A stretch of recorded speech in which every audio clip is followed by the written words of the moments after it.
James Carter stepped out of his Uber, his heart racing with a mix of excitement and nerves.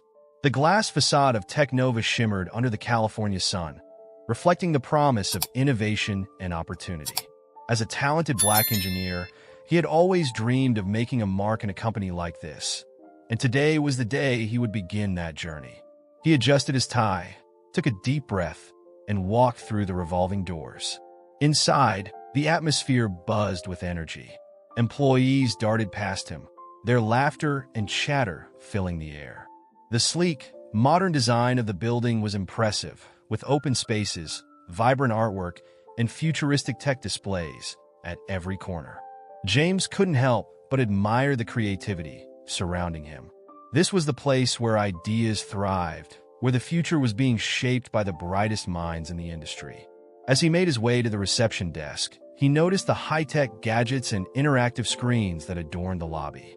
A digital board displayed the latest achievements of the company, and he felt a swell of pride just being part of it. He approached the reception. A young woman with brightly colored hair greeted him with a smile. "Welcome to Technova. How can I assist you today?" she asked, her eyes bright and welcoming. "Hi, I'm James Carter, the new software engineer," he replied, his voice steady despite the butterflies in his stomach. "Great to have you on board, James. Let me get you set up with your ID badge," she said, tapping away at her keyboard. As she worked, James scanned the room, taking in the diverse faces that filled the space. He felt hopeful, believing that this environment would be one where talent was recognized regardless of background. However, as he approached a group of employees standing nearby, he overheard snippets of their conversation. They were laughing, a carefree camaraderie evident in their voices. James smiled, hoping to introduce himself and make some connections. But the laughter took a turn, and he heard one of them say, "I wonder who the new janitor is. I heard he's supposed to start today." James felt a jolt of confusion. Janitor? Did they mean him? Shaking his head, he brushed it off. Surely they were just joking. He decided to ignore the comment and continued towards the cafeteria for lunch, determined to make a good impression on his first day. As he entered the bustling cafeteria, the aroma of various cuisines enveloped him. He grabbed a tray and joined the line, glancing at the diverse array of dishes. After filling his plate, he looked for a place to sit. Spotting a group of engineers deep in discussion about a project, he approached them, eager to join the conversation. "Hey, mind if I sit here?" he asked with a friendly smile. The group paused, exchanging glances. One of them, a tall man with glasses, raised an eyebrow. Yeah, sure," he said, albeit hesitantly. "But you're not here to clean up, are you?" James felt his heart sink. The laughter from earlier echoed in his mind, and he forced a chuckle, trying to play it off.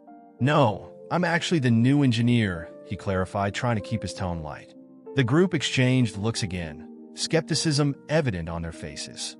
"Right," another one chimed in. "Well, we could use someone to help with the mess after lunch." "Just saying." They laughed, and James's smile faltered, the sting of their assumptions cutting deeper than he expected. "Sure, I'll keep that in mind," he replied, his voice steady despite the hurt bubbling beneath the surface.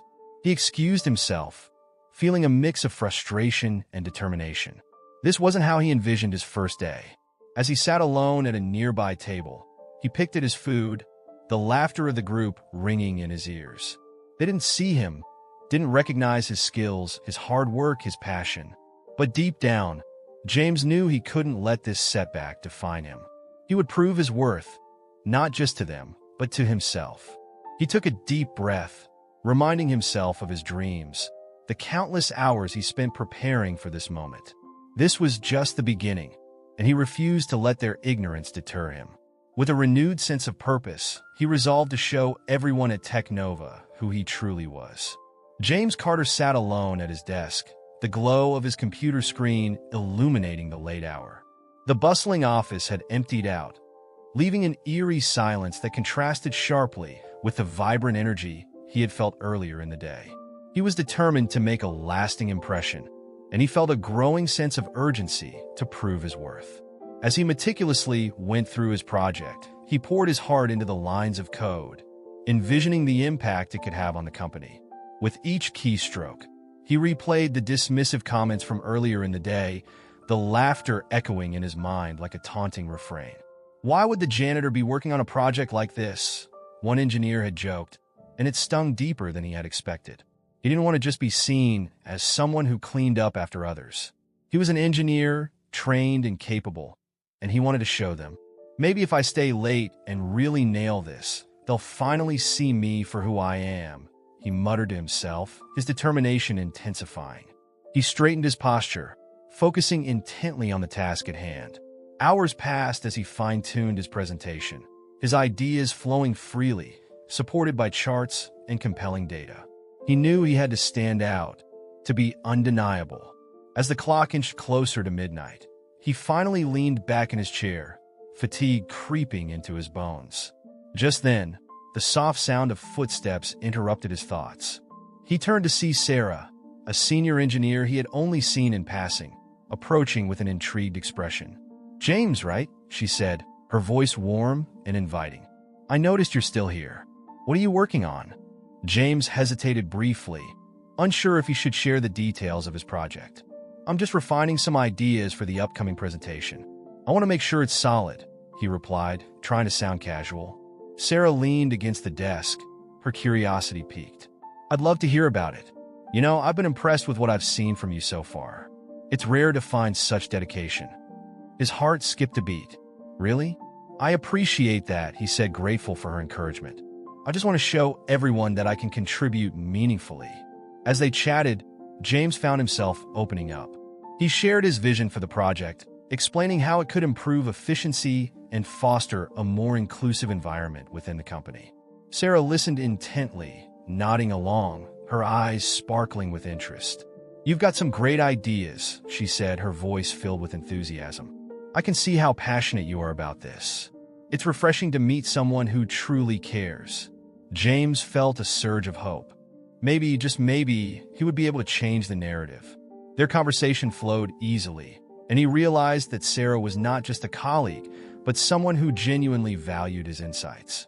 However, as their discussion continued, James overheard a conversation from a nearby conference room. The door was slightly ajar, and he caught snippets of a manager's voice, discussing the company's diversity initiatives with a dismissive tone. "Diversity programs are just a fad," the manager scoffed. "They distract us from what really matters, getting the job done. I don't see why we need to waste resources on that." James's heart sank. He felt a growing sense of injustice welling up inside him. How could someone in a position of power belittle initiatives meant to foster equality? It was disheartening to know that behind closed doors, there were individuals resistant to the very changes he wanted to champion. "James, are you all right?" Sarah's voice broke through his thoughts, concern etched on her face. "Yeah, I just overheard something that didn't sit right with me," he admitted, his voice low. "It's frustrating to think that there are people who still hold on to these outdated views." "I get it," she replied, her expression shifting to one of understanding. "But we can't let that discourage us. We have to keep pushing for change, even when it feels like we're fighting against the tide." James nodded, feeling a renewed sense of determination. He knew that if they worked together, they could challenge those biases and set a new standard within Technova. The spark of a movement was igniting in him, and he was ready to embrace it. James stood in front of the conference room, his heart racing as he prepared for the informal meeting he had organized to discuss diversity within Technova. He had sent out a simple invite, hoping to create a space where colleagues could share their thoughts and experiences without judgment. As he set up the chairs, arranging them in a circle, he felt a mixture of excitement and apprehension. What if no one showed up? What if they didn't take him seriously? Moments later, the doors swung open, and a handful of employees trickled in. To his surprise, they included some faces he recognized from the engineering floor, people who had initially dismissed him.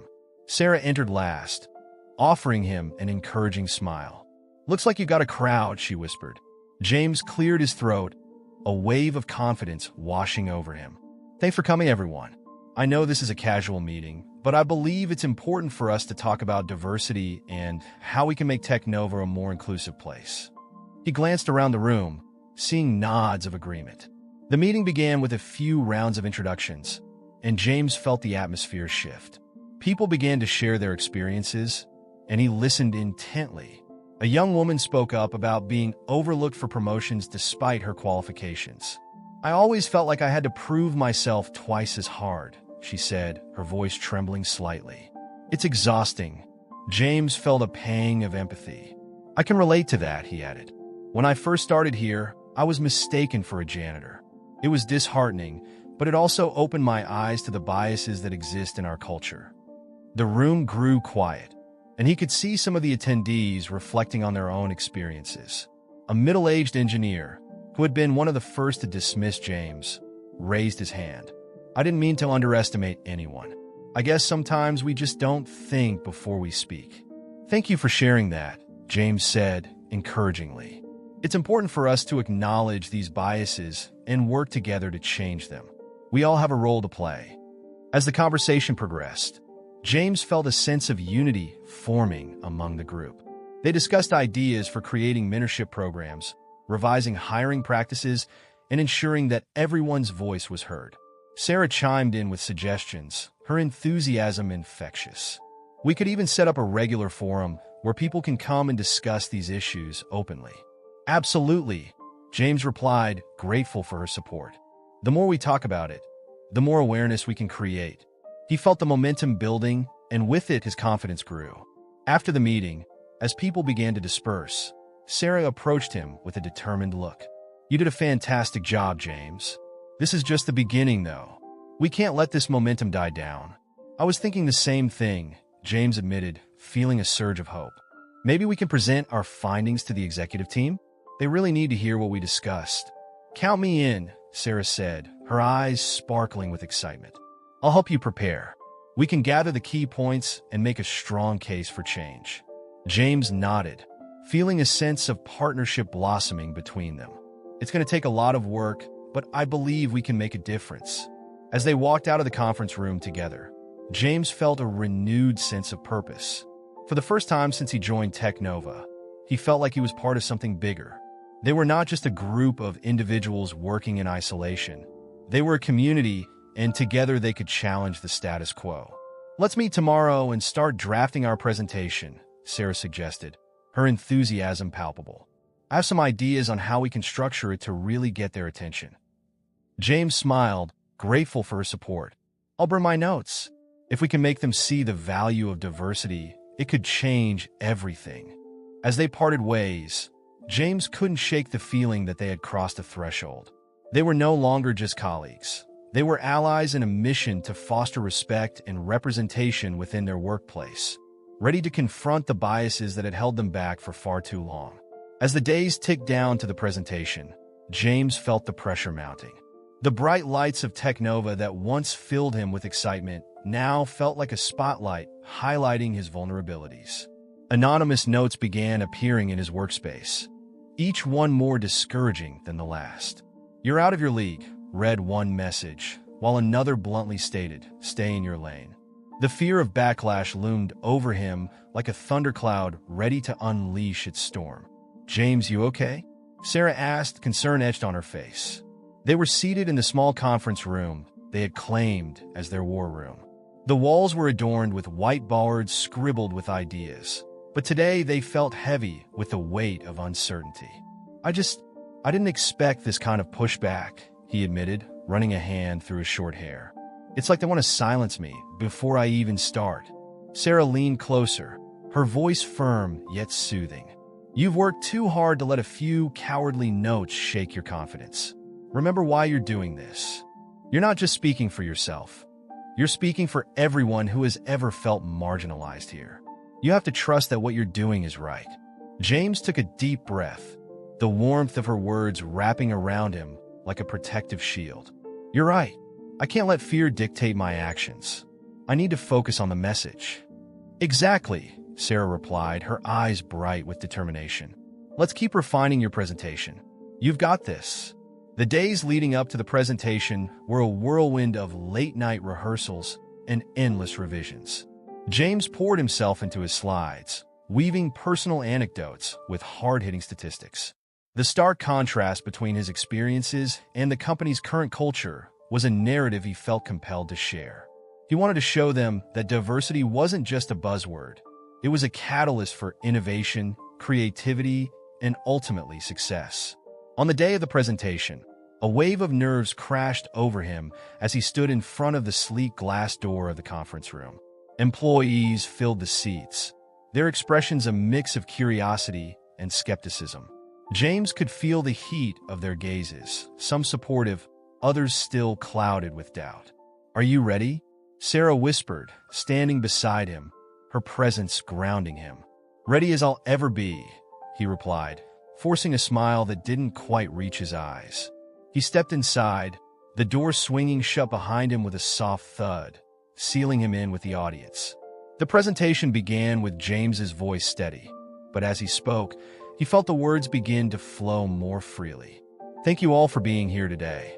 I want to talk about something that affects every one of us: diversity in our workplace. It's not just about ticking boxes. It's about creating an environment where everyone feels valued." He shared his experiences of being underestimated, recounting the moment he was mistaken for a janitor. The room shifted slightly, a rustle of discomfort evident among some attendees. "I know I'm not the only one who has faced bias here. We all have stories that matter. And when we come together to share them, we build a stronger, more inclusive company." As he moved through his slides, he presented compelling evidence showcasing the tangible benefits of diversity: increased profitability, improved problem-solving, and a more engaged workforce. The murmurs in the room began to grow, and he could see some nodding in agreement. For every skeptical face, he spotted one that seemed to awaken with understanding. But as he wrapped up, the atmosphere shifted once more. A senior engineer, Mark, leaned forward, arms crossed tightly. "James, I appreciate your passion, but do you really think we're ready for such drastic changes? This is a tech company. We need to focus on performance, not feel-good initiatives." James felt his heart race, but he met Mark's gaze steadily. "And I believe that a diverse workforce is a performance enhancer. The tech industry is changing, and we need to change with it. If we don't adapt, we risk stagnation. We can't afford to be left behind." The room erupted into a flurry of debate, voices rising as opinions clashed. Some employees rallied behind James's vision, while others echoed Mark's concerns, questioning the feasibility of implementing real change. James's heart sank as he realized that not everyone was ready to embrace the shift he envisioned. Sarah stood by his side, her expression serious yet hopeful. "This is just the beginning, James. Even if there's resistance now, you've planted a seed. Keep fighting for what you believe in."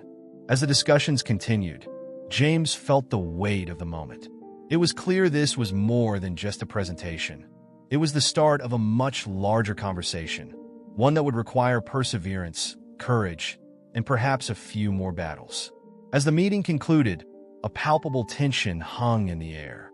James Carter, still riding the adrenaline from his powerful presentation, felt a mix of hope and anxiety as the executive team began to deliberate. He could see the flicker of interest in some of the faces, but one figure stood out starkly against the rest: Tom, the senior VP. With a practiced smile, Tom leaned back in his chair, arms crossed, surveying the room as if he were a hawk watching over a field of unsuspecting prey. "While I appreciate James's enthusiasm," Tom began, his tone dripping with condescension, "we need to ask ourselves if our company is truly ready for such drastic changes. We have a culture here that works. Why disrupt it?" His eyes narrowed slightly as he glanced at James, an unspoken challenge lingering in the air. James felt a wave of frustration wash over him. "But isn't that the point?" he countered, his voice steady despite the tremor in his hands. "We need to evolve. The data shows that diverse teams perform better. It's not just about morality. It's about profitability." A murmur of agreement rippled through the room, but Tom quickly dismissed it with a wave of his hand. "Profitability is important, no doubt, but change requires stability. We can't be too hasty. Let's not forget the risks associated with such initiatives." He leaned forward, locking eyes with James. After all, it's a fine line between progress and chaos. James felt his heart sink. The undertones in Tom's words were unmistakable. He was not only undermining his ideas but also casting doubt on his competence. As the meeting adjourned, James walked out with a heavy heart, but he refused to let despair take hold. He knew that he had touched a nerve, and it was time to rally his colleagues. Gathering a small group of like-minded employees over lunch the following day, James shared his thoughts. "We can't let Tom's fear dictate our future," he said, looking around the table. "If we want change, we need to support each other. We need to show that we're united in this." A young woman named Mia spoke up, her voice filled with determination. "I've seen how Tom operates. He's not just resistant to change, he actively suppresses it. We need to expose that." "Exactly," James replied, feeling the energy in the room shift. "Let's create a grassroots movement. We'll gather testimonies, share experiences, and build a case for why diversity and inclusion matter. Not just for a handful of us, but for the entire company." As the weeks passed, the movement gained momentum. Employees began to share their stories of bias and exclusion, each account adding weight to their cause. They organized meetings, created a shared online space for discussions, and began to outline actionable steps to present to the executive team. One afternoon, as James and Sarah were brainstorming in a small conference room, she looked at him with newfound respect. "I can't believe how quickly this has grown. People are really starting to listen." James smiled, the warmth of her support fueling his resolve. "It's not just about us anymore. It's about everyone who's felt marginalized here. We're doing this for them." As the movement approached a pivotal point, James discovered a troubling truth about Tom's motives. During an informal chat with a trusted colleague, he learned that Tom had been strategically sidelining diversity initiatives for years, not out of concern for the company, but to maintain his own power. "He's scared of losing control," the colleague revealed. "If the company changes, he loses his grip." James felt a fire ignite within him. This was no longer just about advocating for diversity. It was also about exposing the toxic leadership that stifled growth and innovation. He shared this revelation with Sarah, who nodded in agreement. "Then we have to be even more relentless. We can't let Tom's fear dictate our future." With a renewed sense of purpose, James and Sarah devised a plan to confront the issue head-on. They would present not just their proposals for diversity and inclusion, but also the evidence of Tom's resistance. It was a risk, but they understood that true change often required bold steps. As they prepared for the next meeting with the executive team, James felt a mix of apprehension and exhilaration.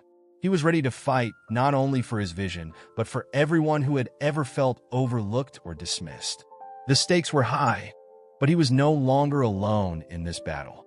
With every voice that joined their cause, they were crafting a new narrative, one where respect and equality were not just aspirations, but the foundation of Technova's future.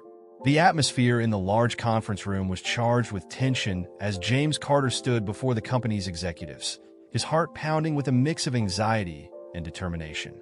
The meeting was supposed to be a formality, a chance for the executives to hear about the progress of the diversity initiative. However, James had a different agenda. He had come prepared to confront Tom, the senior VP who had been subtly undermining his efforts from the start. "Tom," James began, his voice steady despite the butterflies in his stomach, "I need to address the anonymous notes that have been circulated among the employees. It's clear that there's a level of discomfort about the changes we're advocating for, and I believe you have a role in fostering that environment." A murmur rippled through the room, eyebrows raised in surprise. Tom shifted uncomfortably in his seat, a hint of defensiveness creeping into his demeanor. "James, let's not jump to conclusions here. We all have concerns about how quickly we're moving forward with these initiatives. It's a lot for the company to handle." James pressed on, his resolve strengthening. "With all due respect, Tom, it's not just about handling change. It's about fostering an environment where all voices are heard and respected. Your comments during our last meeting suggested that you don't believe in the necessity of these changes at all." The executives exchanged glances, and the tension in the room escalated. Sarah, seated next to James, felt an adrenaline rush at his boldness. She leaned in slightly, whispering, "You've got this, James. Keep going." Encouraged, James continued, "I've heard from many colleagues who feel marginalized and silenced. The anonymous notes are a symptom of a much larger issue within this company, one that needs to be addressed now, not later. Are you accusing me of creating a hostile work environment? Tom shot back, his voice rising defensively. That's a serious allegation. James took a deep breath, knowing he had to tread carefully but firmly. I'm not accusing you, Tom. I am stating facts. It's time we face the truth about our company culture and recognize the impact of our leadership on those who feel they don't belong here. Just as he finished, Sarah stood up, her resolve mirroring James's. If I may interject, she said, her voice steady and clear. I have evidence that supports James's claims. Over the past few months, I've been collecting testimonies and documentation regarding discriminatory practices and the silencing of dissent within our teams. Gasps erupted around the room as Sarah revealed her findings, a printed folder in her hands. This includes emails, meeting notes, and first-hand accounts from employees who have felt marginalized under Tom's leadership.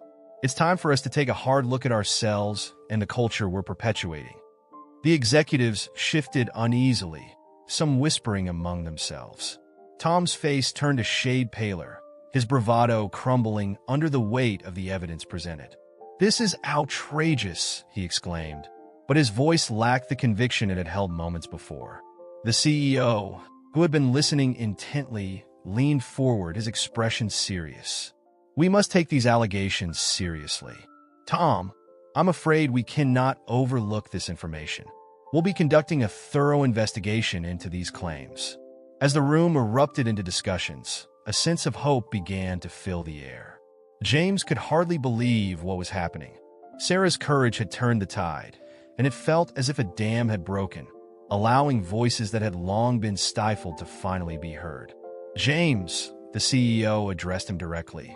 We need you to lead our newly formed diversity committee. Your commitment to this cause is evident, and we believe your insights will be invaluable as we navigate these changes. James felt a rush of emotion at the recognition. Thank you. I'm honored, he replied, his voice steady despite the whirlwind of feelings inside him.